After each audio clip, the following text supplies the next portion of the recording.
할렐루야. 말씀으로 하루를 여는 8월 14일 목요일 삼천교회 아침 묵상입니다.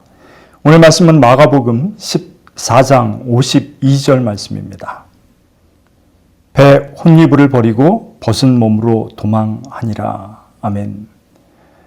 복음서 중에서 마가복음이 가장 먼저 쓰여진 성경이라는 데는 큰 이견이 없습니다. 마가복음은 예수님이 붙잡히시던 그날 밤 제자들에 대해서 어떻게 그리고 있을까요? 14장에 보면 제자들이 두려움에 사로잡혀서 뿔뿔이 도망간 것으로 나옵니다. 49절에 보면 제자들이 다 예수를 버리고 도망하니라 라고 적고 있습니다. 누구랄 것도 없이 다입니다.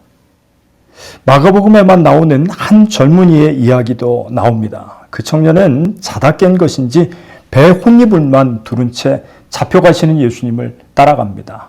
그러다가 군병들에게 붙잡힐 위기에 처하자 혼잎을 마저 던져버리고 벌거벗은 채로 달아났습니다. 마가는 제자들의 완전한 무력함과 부끄러움을 그렇게 고발하고 있습니다. 이 수치스러운 젊은이가 마가 자신일 거라고 추측하기도 합니다. 이날 겟세마네에서 너나 나나 할 것 없이 예수님을 버리고 도망친 제자들은 3년 동안 그분의 기적을 보고 말씀을 들으면서 죽기까지 함께하겠습니다 고백한 이들이었습니다. 그러나 정작 위기의 순간에 그 다짐은 무너지고 말았습니다. 그렇다면 제자들의 이 부끄러운 모습이 그들의 마지막 모습일까요? 다행히도 그렇지는 않습니다.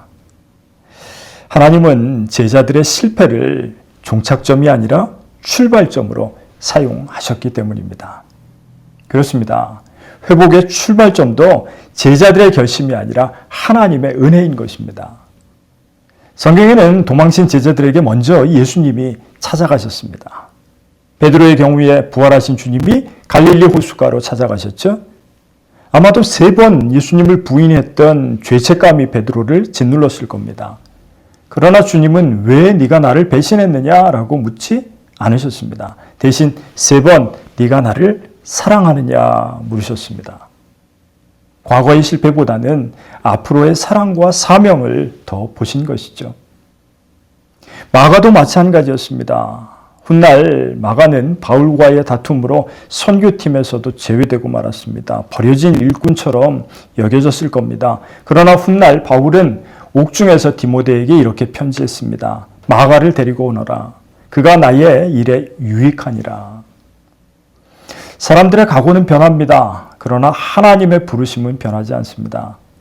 그래서 비록 우리가 주님께 돌아갈 힘이 없을 때라도 주님이 나를 찾아오십니다. 그분의 은혜가 우리를 회복시키십니다.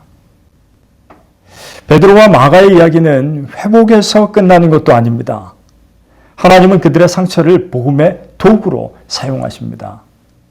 사도행전에 보면 베드로는 부끄러운 과거를 가진 그 입술로 오순절날 수천 명에게 복음을 전합니다. 마가는 또 어땠습니까? 혼니부를 버리고 달아났던 부끄러운 그 밤을 잊지 않았을 터입니다. 그러나 그는 최초의 복음서를 기록했고 세대를 넘어서 전 세계에 복음을 전합니다. 뿐만 아닙니다. 마가 다락방은 오순절에 성령이 강림한 장소였습니다. 그리고 또 초대교회가 모여서 기도한 은혜의 공간으로 기억되고 있습니다.